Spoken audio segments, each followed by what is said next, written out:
Good morning. Okay, so let's continue.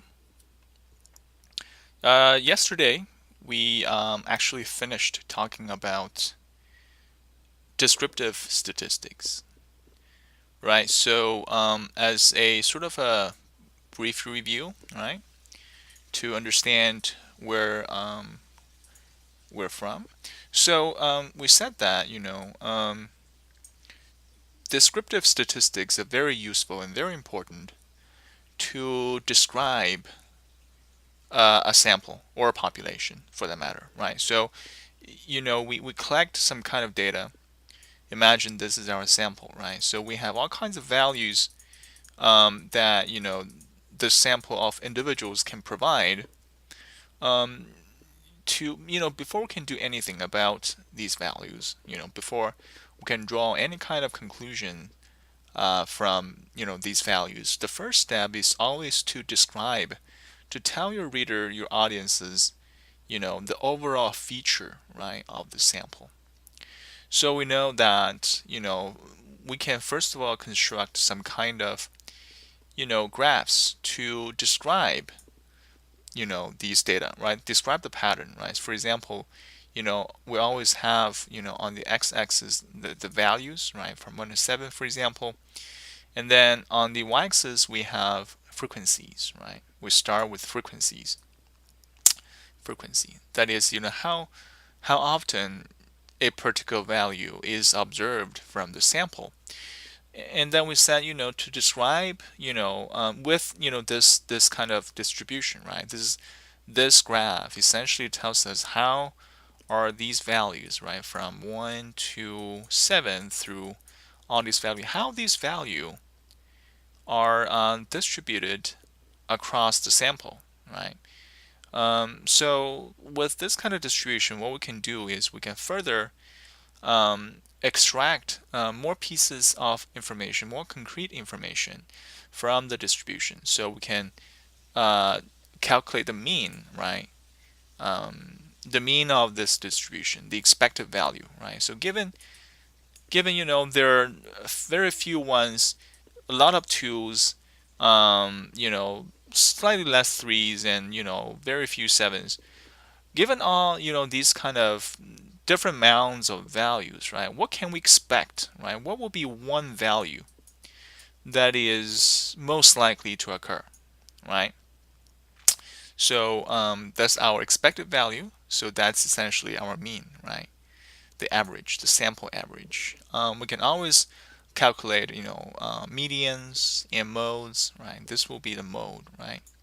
And this is actually the median, right? Mean, I don't know, maybe it's here as well. But this is most like the median, right? Median is the value that separates, the sample is into two halves, right? So there's one half, this is second half. Mean could be here, but I don't know. It could be, somewhere around the median, right? But anyway, so these are what we call central tendency statistics, right? Tells us what will be the most typical value. The typical value can be the expected value, the mode, right? The value or values that occur most frequently from the sample, or the median that separates the sample, the number or value that separates the sample into two halves. But given any distribution, in addition to central tendency statistics, what is also very important is to describe, right, how spread out the distribution is, right? In other words, we should also, describe the dispersion, right? I'm sorry, the dispersion of the sample, right? And we know that there are again different types of dispersion statistics. We have range, right? We have variance, and we have standard deviation, right? So variance essentially, um, you know, for example, 4 is our, mean, right? So we can first of all calculate what's the distance between each individual value and the mean, right? So what's the distance between 3 and 4? What's the distance between 5 and 4? And all the way to 7, right? We can calculate all those individual differences. So any value, the difference or the distance between any value and the mean, right? But what we can do is instead of looking at many distances, right? We have one distance, two distance, you know, three distances, four distances, five distances, six distances, and the distance between itself, right, and the mean. So as you can imagine, right, as the values increase, the number of values increases, we have more and more distances, but it's kind of useless to look at the individual distance. What is more useful is to evaluate the average distance, right? So with any kind of given value, what will be the most typical distance between it and the mean, right? So that's why we take the distance, take the square of it, and then sum it, and then divide it by n minus 1. So this will tell us what's the average distance, of a given value in the sample from the mean, right? So this is very important property. It tells us how spread out these values are, right? If we have larger variances, that means these sample values are very spread out. If we're small variances, that means these values are more narrowly clustered. So this is variance. But then if we take the square root of variances, right, that will give us standard deviation. So standard deviation, as we define, is actually the unit distance, right? The unit distance between a value and any given value and the mean. So standard deviation is important because for variances we're doing squares, and squares, as we said, really changes the metrics with which these values are measured, right? So originally, for example, our metric of measurement is miles, but once we calculate variance, we square it to become miles squared miles, which is very different, of course, from mile, right? So that's what we mean by we changed the metrics by calculating variances. Well, how to change it back then, right? Then easy, right? We just take the square root of this. That will give us the original metrics with which these values are measured, okay? So that's why, standard deviation is important in the first sense. And because of this property, right, standard deviation measures the average distance between any value and the mean in a sample with the original metrics. So it tells us essentially the unit distance, right? The unit distance. And that's very important because given the unit distance, then we can calculate, right? Imagine this the mean, right? Now we have a way to describe how far away any value is from the mean in a very standard manner. That is, we can start to compare distributions or values from different distributions, right? So we can have yi here, right? And let's say this the mean. This is the mean x, this mean y. So originally, if xi and y are from different distributions, we cannot compare them directly, right? But what we do, but what we can compare is their relative distance to their own mean, right? If we have a way to characterize the distance between x and its own mean, and if we have a way to also characterize the distance between y and its mean, then we can compare these two distances, right? That will give us an idea, the relative, which value is larger between these two that are from different samples. And that's how we introduce z-score, right? Z-score, we said, is essentially a value that tells us how many standard deviation is a particular value from its sample mean, right? Once we do that, we essentially get rid of the metrics, right? Because now we're talking in terms of the number of standard deviations, right? So, in any given distributions, right?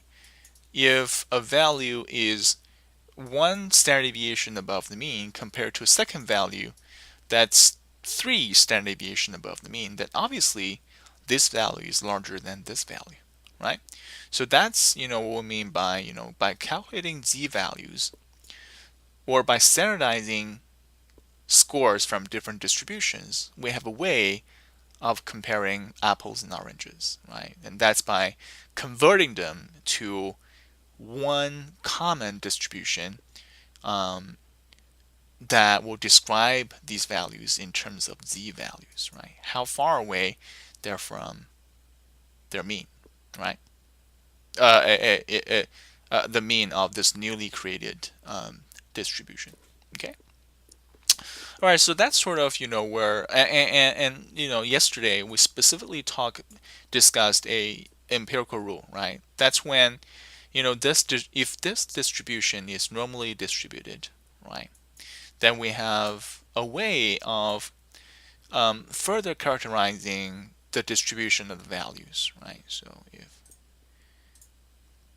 a further way of describing the distribution of values under a normal distribution is that if this is the mean, then we're fairly confident in saying that about 68% of all the sample values will fall within one standard deviation above and below the mean, right?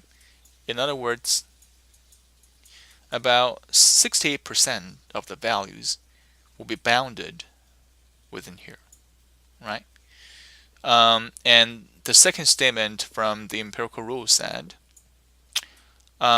given a normal distribution, right, about 95% of the scores from the sample will be bounded by or within two standard deviation above and below the mean, right? So that is, these guys, all of these guys, they will have scores that's larger than two standard deviation below the mean, but smaller than two standard deviation above the mean. And the third statement from the empirical rule says, this interval, right, three standard deviation below and above the mean, right, this interval includes 99% of the scores from the sample. So almost all scores will be bounded by this particular interval, right? There will be a few outliers, so to speak, right, that will fall beyond three standard deviation below and above the mean, but that's okay, right? They're extreme values. So, this empirical rule, right? Empirical rule that is very useful. It tells us, how we can quickly, right, estimate, for example, if I know that the sample consists of 1,000 people, and if I do have concrete values for the mean, right? If I do have concrete values for the mean, let's say 3, and I do have a concrete value of standard deviation, let's say that's 1. Very quickly then I can use this empirical rule to roughly guess, right, how many people out there that had scored, let's say, between 2 and 4, right? So how many people will have a score that's larger than 2 but smaller than 4, right? Very quickly we can say, oh, okay, so 4 is exactly one standard deviation above the mean, 3 plus 1, right? And 2 is exactly one standard deviation below the mean, 3 minus 1, right? So according to empirical rule then, there will be 60% of the people who have scores that are bounded by 2 and 4. And therefore, we use 1,000 to time 68%, meaning there will be about 680 people from this particular sample that provided a score that's larger than 2 but smaller than 4. Okay, well, given the distribution is normal distribution, right? And we can similarly use the other statements, right? The third and the second and third statements to do more calculations, and we can further use the property, the feature that this normal distribution is symmetrical, right? To do more complicated calculation. That's, for example, given these values, right? How many people are there? How many people in the sample scored larger than 2 but smaller than 5? That is, what's the probability of observing a score from the sample that's larger than 2 but smaller than 5, right? With 3 as the mean and 1 as the standard deviation, as the unit distance between any value and the mean. So, we know that, the empirical rule doesn't tell us anything like that, right? It's always about 1 or 2 or 3 standard deviation above and below the mean. It doesn't tell us anything about 1 standard deviation below the mean, but 2 or 3 standard deviation above the mean. But that's okay, right? Because for a normal distribution, right, anything about this distribution is symmetrical around the center line, right? If this is the mean, then it means, anything will be symmetrical, right? So that tells us, okay, if 60% of the scores will fall between 1 standard deviation below and above the mean, then there will be exactly 34% of the scores that will fall 1 standard deviation, fall above, 1 standard deviation above the mean, right? Between mean and 1 standard deviation below it. So this part will be 34%. Now, what about 5? 5 minus 3, that's 2. 2 divided by 1, that's 2. That means 5 is exactly 2 standard deviation above the mean, 3. And we know, right, 95% of the time, a score will be bounded by 2 standard deviation below and 2 standard deviation above the mean. But now we'll only want any score that will fall between the mean and 2 standard deviation above it. So it will be, 95% divided by 2, right? So that will give us 47.5%. In other words, then, the sum, the total area of this shaded part will be 34% added by 47.5%. So it will be 81.5%, right? And then we times 1,000. So that means about 815 people, right, from this particular sample would score above 2 and below 5. So this is a very useful rule, right? Okay. So we know that this is the z-score, the formula for z-score, right? Any particular value from. So I want you to keep this formula in mind because the following classes would then have a lot to do with this formula or a certain change or variation of this formula. Okay? So we'll talk about it in a minute. Okay? Not today perhaps, but the class tomorrow. All right, so that's sort of a brief overview or review of the statistic classes before this. Now we can start to talk about how to make statistical inferentials or inferences. So let's start this class with a example that I obtained from CNN 19 minutes ago, right before this class, right before I start to record this class. And from the lead article of CNN, it says Hillary Clinton now leads the presidential race with national 45% support from a national sample, whereas Trump, right, had about 37% of support.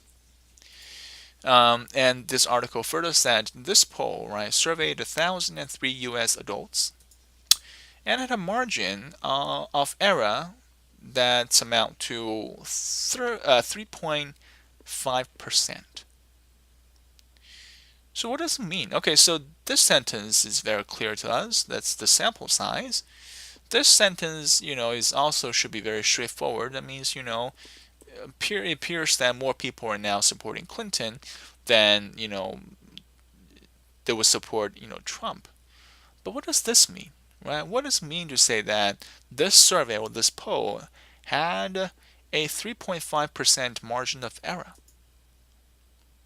Right? What's the meaning of this sentence? And what's the meaning of this number? Why does it matter? Why does it matter?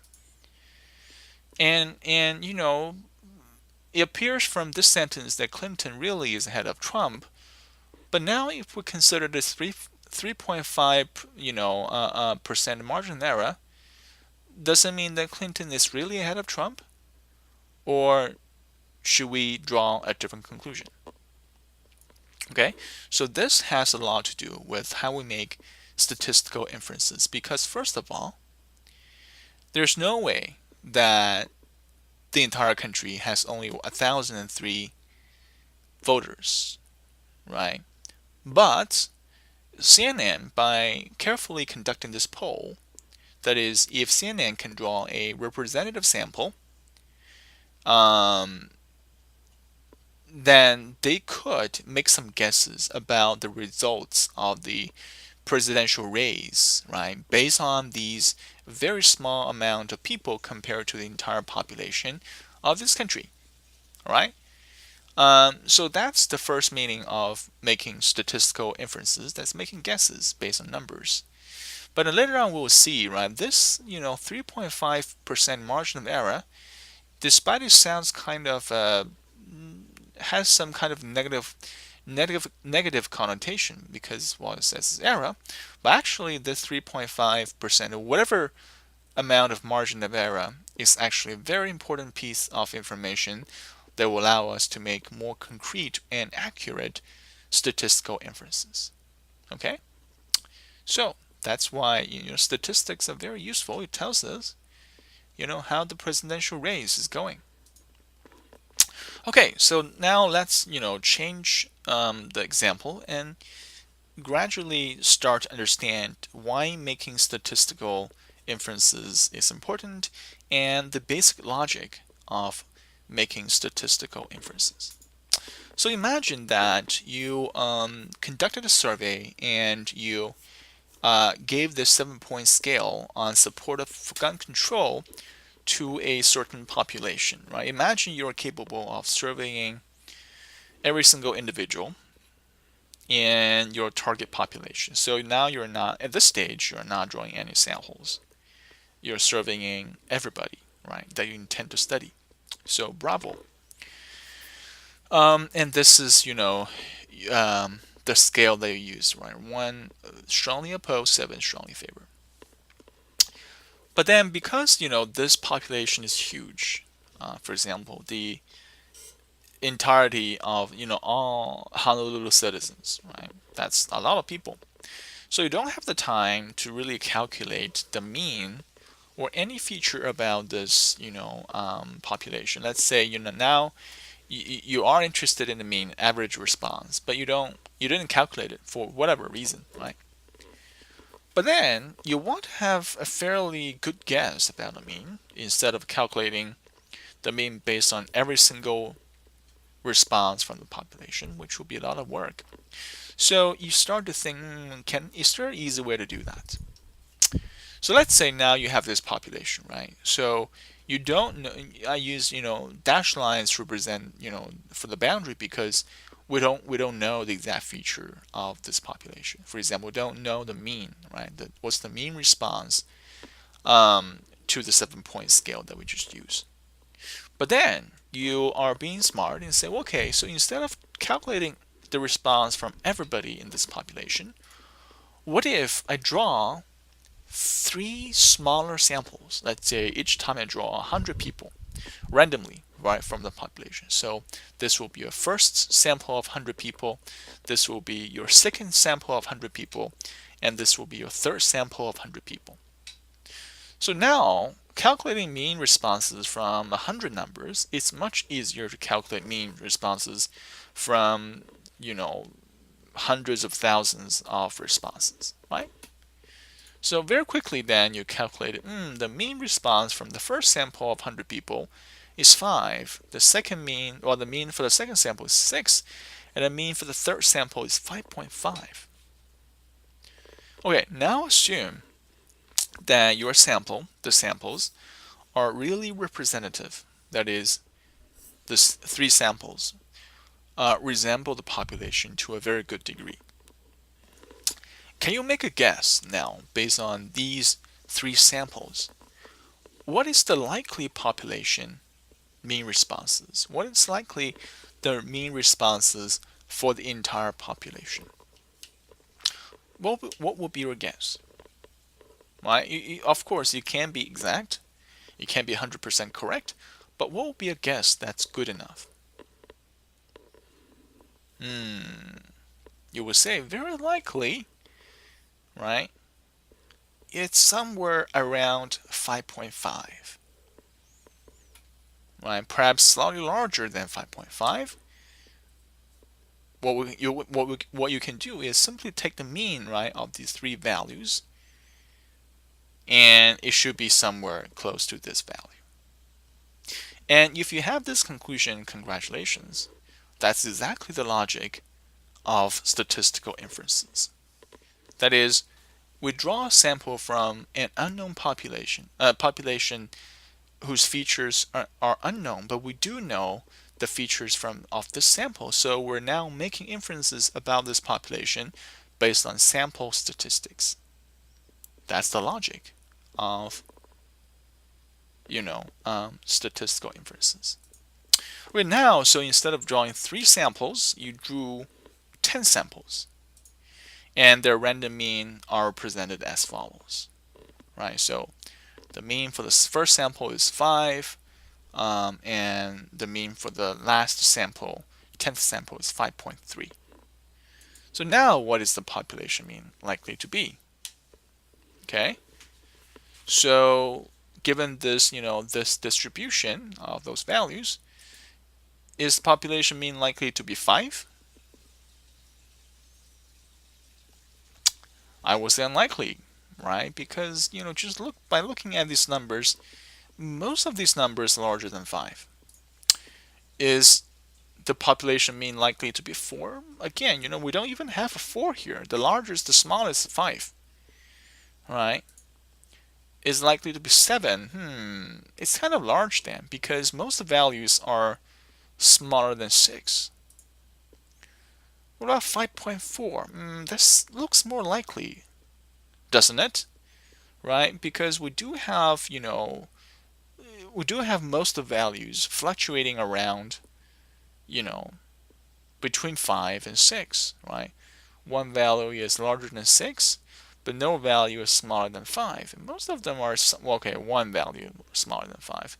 But most of the values are somewhere between 6 and 5. So compared to 5, 4, 7, we should probably say that 5.4 is a more likely, is a more reliable guess about the population mean.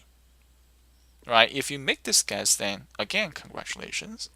You understand even better the logic of statistical inferences. That is, we're always making some kind of guesses from many pieces of information, and we'll be evaluating our confidence about a guess, right, based on sample information. Okay? All right. So far, we've been drawing multiple samples from an unknown population, or population whose features are unknown. But most of the time, right, as we said here on the slides, drawing multiple samples from a population actually is very costly. That is, we don't usually have the time, have the resources to draw more than one sample from a population, like the CNN poll, right? Well, CNN definitely has more resources than us, right, to draw multiple samples. But even then, even CNN, right, they don't draw samples all the time, right? It takes money, it takes time, it takes human resources to perform that activity. So most of the time, we're making guesses actually based on one single sample. Let's say here you draw a sample from the population, and we'll forget all about all the previous samples that we draw, right? So now we only draw one sample, and you'll calculate the sample mean to be 6, and that's your only sample. So what do you think the population mean is?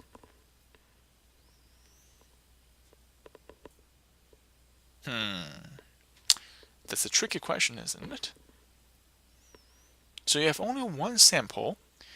Now I'm asking you, what is the likely population mean? Okay. Well, the intuitive answer is, well, I want to say 6. And if we do that, then congratulations, you understand further the logic of making statistical inferences, because now we're really getting into the most common type of statistical inferences. That is, you make inferences based on only one sample. Because many times, this particular sample mean, the mean from one sample, is your best guess by being the only guess, right? So we do want to say that the population is 6, right? But we do know that the chance of the population mean being exactly 6, I wouldn't say it's impossible, but it's not very possible, right? Because we know there will be fluctuations, because we're only looking at a subset of the individuals from the population. So natural question to ask, you know, following making our guess here is, if we say that 6 is the population mean, then what's the probability of our guess being correct? What is, how likely is this guess true, right? In other words, or to phrase this question slightly differently, is how confident are we, or are you, with your estimation based on one single sample? Okay, so that's the core question. That is the core question for statistical inferences. How confident are you? So now we can have a more formal definition of statistical inferences. So statistical inferences is essentially to make guesses about the features of a population based on sample information.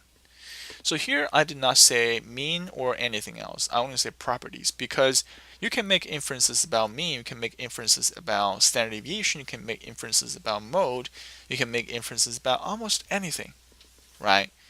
Uh, of a population based on sample information, statistics that we can use to describe the sample. So this is really a very broad definition. Okay. Um, in general, statisticians and actually most scientists nowadays, they would use two types of inferences, or they would draw two types of inferences about a population based on a sample. The first type is called point estimation, and the second type is called interval estimation. Okay, and we'll go through these two types of estimation one by one, right? So point estimation is, as the name itself implies, right, is to provide one single estimate or guess, right, for a certain feature of the population from sample data. That's just like we say, the population mean is likely to be 6 because 6 is the sample mean, is the mean of the sample that we draw. Okay, so that will be a point estimation. It turns out that after extensive, mathematical proof, it can be shown that actually sample mean is a good sample point estimate of population mean. This sentence might seem, rather intuitive based on the words themselves, right? Well, of course, the best estimate of population mean sample mean, but mathematically it doesn't have to be the case. There are multiple, first of all, types of means. We have well, I don't want to confuse you, but just so you know that this sentence actually is based on solid mathematical proof, so that we can confidently using sample mean to make guesses about population mean. Okay, so that this conclusion is important because that will allow us, right, to say that if we have an unknown population and if you draw a random sample from it and calculate the sample mean to be 4, you will have a good amount of confidence in saying that 4, right, 4 is a good estimate or good guess about the population mean, right? So this easy conclusion is actually based on some very extensive and very creative work by professional statisticians. Okay, and similarly, sample proportion is also a good, reliable, unbiased, right, point estimate of population proportion. So proportion is very useful sort of a statistic, right? So we came across proportions all the time in daily life, right?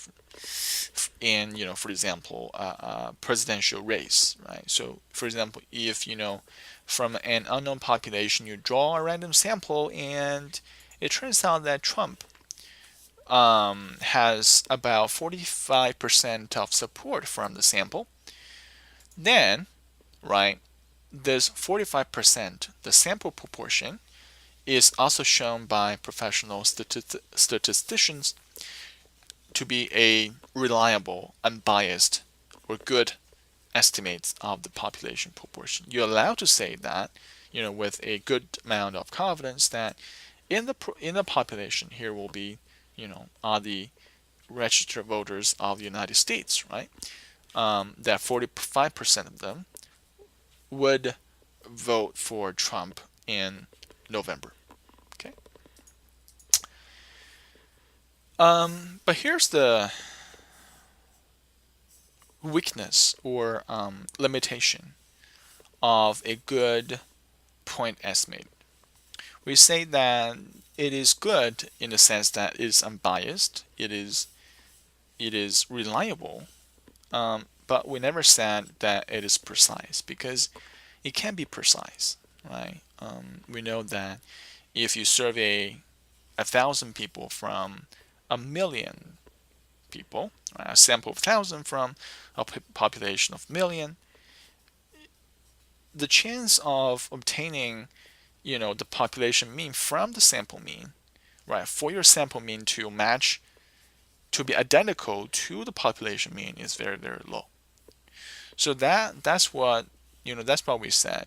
A point estimate is never very precise. It gives you a close enough guess, but it does not give you the true property of the population, right?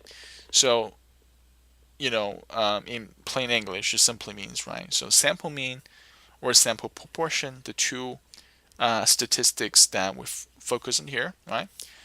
Is rarely identical to population mean or proportion. But the good thing is that they shouldn't be too far away from the population mean.